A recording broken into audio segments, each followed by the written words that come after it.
శంషాబాద్ ఎయిర్పోర్టుకు సంవత్సరంలో 20 సార్లు బాంబు బెదిరింపు కాల్స్ వచ్చినట్లు శంషాబాద్ డీసీపీ రాజేష్ తెలిపారు. 20 బాంబు బెదిరింపు మెయిల్లో 5 కేసులను ఛేదించడం జరిగిందని తెలిపారు. 5గురు బాంబు బెదిరింపు మెయిల్ చేసిన వారిలో వివిధ రకాల నిందితులు ఉన్నట్లు తెలిపారు. ఫేక్ కాల్, ఫేక్ మెయిల్ వచ్చినప్పుడు ఎయిర్పోర్ట్లోని బే వద్దకు విమానాన్ని తరలించి క్షుణ్ణంగా తనిఖీలు చేపడతామని అన్నారు. బాంబ్ మెయిల్ వచ్చినప్పుడు ఎయిర్పోర్ట్లో సిఐఎస్ఎఫ్ బాంబ్ స్క్వాడ్లను రంగంలో దింపి తనిఖీలు చేయిస్తామని అన్నారు. ప్రయాణికులు ఎవరు కూడా భయపడాల్సిన అవసరం లేదని తెలిపారు. ఎప్పటికప్పుడు ఎయిర్పోర్ట్లో నిఘా ఉంటుందన్నారు. అనుమానిత వ్యక్తులు, అనుమానిత వస్తువులు, అనుమానిత వాహనాలు కనిపిస్తే ఎప్పటికప్పుడు తనిఖీ చేస్తామన్నారు.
ఏమన్నా గారు అవుతుంది.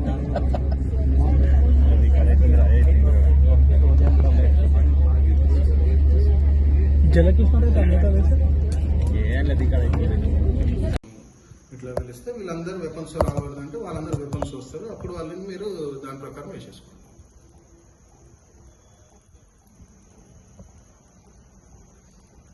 Yeah correct.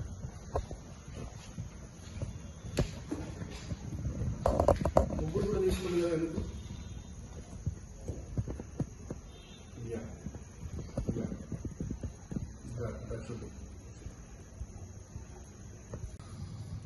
ఓకే సార్, నమస్తే అండి. గుడ్ ఈవినింగ్ అందరికీ. ఇది రీసెంట్గా మనకి డిసెంబర్ నెలలో, ఈ సంవత్సరం 2025 డిసెంబర్ నెలలో ఈ ఫేక్ బాంబ్ థ్రెట్స్ అనేది కొంచెం స్పైక్ అయితే జరిగింది ఎయిర్పోర్ట్లో. మొత్తం సుమారుగా ఈ సంవత్సరం చూసుకుంటే టోటల్ ఒక 20 వరకు మాకు ఈ ఫేక్ బాంబ్ థ్రెట్ కాల్స్ వస్తాం జరిగింది. దాంట్లో ఒక 5 వరకు మేము డిటెక్ట్ చేస్తాం జరిగింది. దాంట్లో మల్టిపుల్ రీజన్స్. ఒకటి సమ్ పర్సనల్ వెంజర్స్ తోటి ఎవరు చేస్తాం జరిగింది, సమ్ ట్రావెల్ ఏజెంట్ అది కూడా సమ్ ఎయిర్లైన్స్ మీద సమ్ ఇష్యూ తోటి చేస్తాం జరిగింది, సమ్ మైనర్ అబ్బాయి ఒకసారి చేస్తాం జరిగింది, ఇంకోటి సమ్ మెంటల్ ఇల్నెస్ తోటి చేస్తాం జరిగింది. అట్లా డిఫరెంట్ రీజన్స్ తోటి 5 కేసెస్ అయితే డిటెక్ట్ చేస్తాం జరిగింది.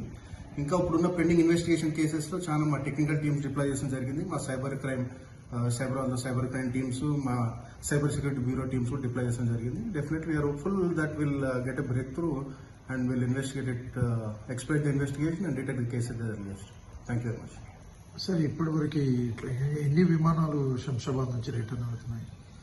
శంషాబాద్ రిటర్న్ అనేది లెక్కేం ఉండదండి. ఇప్పుడు జనరల్ బాంబ్ థ్రెట్ కాల్ రాగానే మాకు ఐసోలేషన్ బే అనేది ఉంటుంది. దాంట్లో బాంబ్ థ్రెట్ అసెస్మెంట్ కమిటీ అనేది ఫామ్ అవుతుంది. ఐసోలేషన్ బేకి తరలించి ఇమీడియట్ గా ఆల్ కైండ్స్ ఆఫ్ చెకింగ్ అన్ని కూడా సిఎస్ఎఫ్ కోఆర్డినేషన్ తోటి చేస్తాం జరుగుతుంది. చేసి it will be declared as an hopes.